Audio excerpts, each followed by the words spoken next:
છેલ્લા કેટલાક દિવસોથી ખેડૂતો પોતાના હક માટે આંદોલન કરી રહ્યા છે, પણ સરકારના પેટનું પાણી પણ હલતું નથી।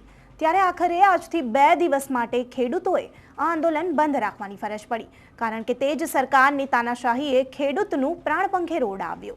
ત્યારે શું છે ખેડૂતોની હાલની સ્થિતિ અને કઈ છે તેમની આગળની ખેડૂત આંદોલનની રણનીતિ, તે જાણીશું આ વિડીયોમાં। નમસ્કાર, હું છું અમરીન અને આપ જોઈ રહ્યા છો નિર્ભય ન્યૂઝ। છેલ્લા કેટલાક દિવસોથી ખેડૂતોએ એમએસપીને લઈને સરકાર સામે બાયો ચડાવી છે, આંદોલન કરી રહ્યા છે અને ન્યાય માંગી રહ્યા છે। ત્યારે સરકાર છે કે જે ન્યાય તો નથી કરી રહ્યા, પરંતુ સમાધાનના નામે માત્ર ને માત્ર મીટિંગો કરી રહ્યા છે।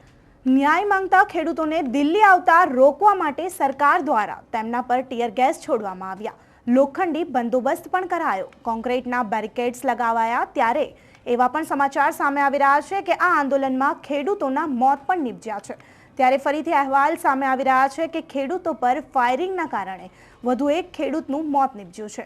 ત્યારે શુભકરણ સિંહના મોત બાદ ઊભી થયેલી સ્થિતિ પર ચર્ચા કરવા સંયુક્ત કિસાન મોરચા પંજાબે ચંદીગઢમાં બેઠક બોલાવી છે।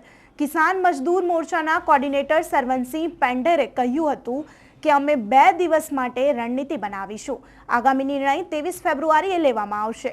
ખેડૂતોએ 21 ફેબ્રુઆરીએ દિલ્હી જવાનું એલાન કર્યું હતું, પરંતુ પોલીસ દ્વારા ગોળીબારો કરાતા હાલ આંદોલન 2 દિવસ માટે મોકૂફ રખાયો છે।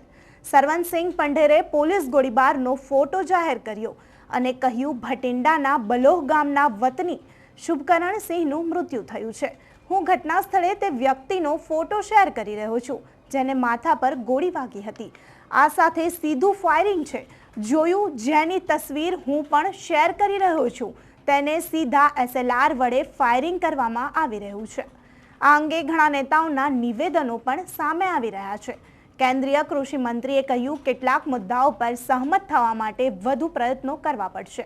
કેન્દ્રીય મંત્રી અનુરાગ ઠાકુરે કહ્યું, અમે પહેલા પણ ખેડૂતો સાથે વાત કરવા તૈયાર હતા, અમે આજે પણ ખેડૂતો સાથે વાત કરવા તૈયાર છીએ અને આવતીકાલે પણ તૈયાર થઈશું। અમને આમાં કોઈ પણ સમસ્યા નથી, છેવટે તેઓ આપણા અન્નદાતા છે। યુપીએ સરકારની સરખામણીમાં મોદી સરકારે ખેડૂતોને વધુ ફંડ આપ્યું છે। શિવસેના ઉદ્ધવ જૂથના સાંસદ સંજય રાઉતે કહ્યું, જલિયાવાલા બાગમાં જે રીતે જનરલ ડાયરે નરસંહાર કર્યો હતો તેમાં ખેડૂતો પણ સામેલ હતા। તે જમાનામાં જનરલ ડાયર હતા અને હવે ભાજપના જમાનામાં જનરલ કાયર છે। તો આ જ પ્રકારના વધુ વિડીયોઝ જોવા માટે જોડાયેલા રહો નિર્ભય ન્યૂઝ સાથે।